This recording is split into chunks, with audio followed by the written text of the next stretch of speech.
आप चाहे किसी भी फील्ड के खिलाड़ी क्यों ना हो, अगर आप इतिहास के पन्नों को समझ सकते हो तो आप कुछ भी याद रख सकते हो। जैसे किसी मूवी या सीरीज़ को हम इसीलिए याद रख पाते हैं क्योंकि हम उस खेल को समझते हैं। और अगर आपको पढ़ा हुआ याद नहीं रहता है तो इस बात को अपने दिमाग में छाप लो कि ये प्रकृति आपसे 100 गुना आगे चलती है और यहाँ पर बने बनाए नियम पहले से ही मौजूद है, बस आप उसे देख नहीं पाते हो, लेकिन मैं आपको दिखाने वाला हूँ। और मेरा ये विश्वास मानिए, उन 5 नियम को फॉलो करने के बाद आप खुद मुझे कहोगे कि अब हमें पढ़ा हुआ हमेशा याद रहेगा। तो उन 5 नियम में पहला नियम कहता है कि पढ़ाई को अपने लक्ष्य से कंपेयर करो। जैसे आपने इस बात को ऑब्जर्व तो किया होगा कि हमारा दिमाग उसी चीज को हमेशा याद रखता है जो उसके लक्ष्य से जुड़ी होती है। जैसे हमने बचपन में हरिवंश राय जी बच्चन की कविता, हिंदी में बाजार दर्शन वाली कहानी और पहलवान की वो ढोलक वाला दृश्य तो देखा ही होगा, जो हमें आज भी उतना ही याद है जितना पहले था। और ये इसलिए हो पाता है क्योंकि उस वक्त हम उसे अपनी जिंदगी से जोड़ते हैं। और यहाँ पर किसी स्टेज पर खड़े आदमी को ही देख लीजिए, जो अपने पूरे आत्मविश्वास और कॉन्फिडेंस के साथ इसलिए बोल पाता है क्योंकि उसकी आंखों में अपना लक्ष्य क्लियर होता है और उसे पता है कि उसे क्या करना है और कहां जाना है। और आप पढ़ाई के खेल में जब आप किसी लाइन, फॉर्मूला या कॉन्सेप्ट को अपने गोल से जोड़कर पढ़ोगे तो वो आपके दिमाग में पत्थर की लकीर बन जाएगा। और अगर आप इस पहले नियम को फॉलो करके 20% पर पहुंचते हो तो 40% पर जाने के लिए यहाँ पर दूसरा नियम कहता है कि अपना डिसिप्लिन सही करो। जैसे यहाँ पर किसी बात को याद रखने के लिए आपके दिमाग से होकर पूरा शरीर किस डिसिप्लिन में रहता है, ये बहुत मैटर करता है। जैसे किसी बात को लंबे समय तक याद करने के लिए दिमाग उतना ही अच्छा काम करेगा जितना आपका शरीर डिसिप्लिन में होगा। और ज़्यादा खाना, देर से उठना, गंदा रूटीन, ये सब कुछ आपकी याददाश्त को मार देता है।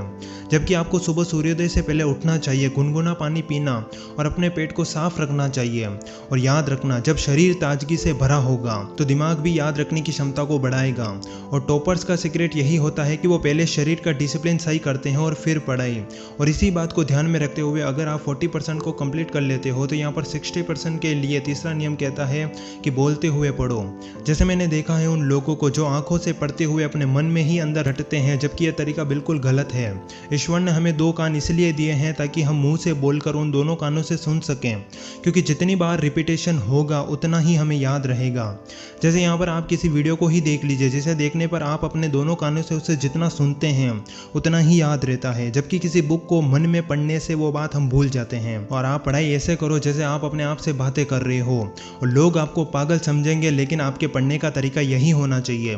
और याद रखना, इतिहास में उन्हीं लोगों को पागल कहा गया जो ऐसी हरकतें करके इतिहास रच के चले गए। और अगर आप बोलते हुए पढ़ते हो तो यहाँ पर 60 से 80% पर जाने के लिए चौथा नियम कहता है कि अपनी संगत को सही करो। जैसे यहाँ पर मैं आपके दोस्त के बारे में बात नहीं कर रहा हूँ कि आप किन लोगों की संगत में रहते हो, जबकि याद करने की कला में आप हर दिन अपने अंदर क्या ग्रहण करते हो ये मैटर करता है।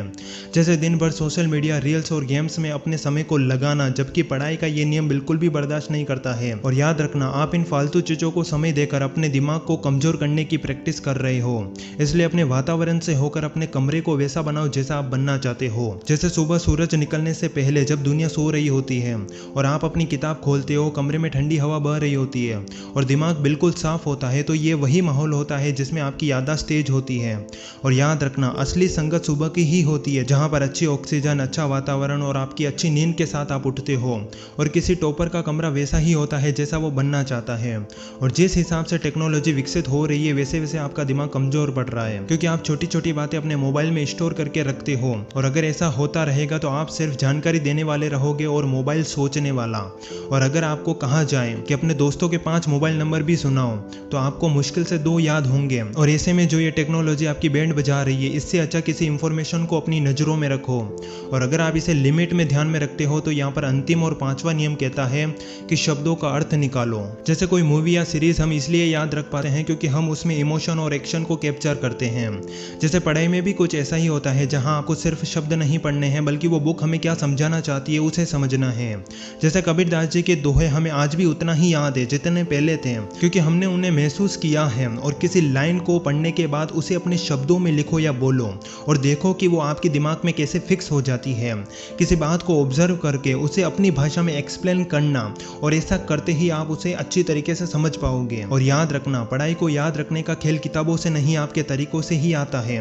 और अगर आप इन 5 नियम को अपनाते हो तो मेरा ये विश्वास मानो, जो बातें आपको आज मुश्किल लग रही है वो कल आपकी आदत बन जाएगी। और इतिहास भी उन्हीं नियम को फॉलो करके आगे बढ़ा है और अब आपकी बारी है अपना इतिहास खुद बनाने की। और कोई भी काम शुरुआत में ही मुश्किल लगता है, लेकिन धीरे धीरे कंसिस्टेंसी के साथ अगर आप उसमें हर दिन 1% बेहतर बनते हो तो आप उसे सीख जाते हो।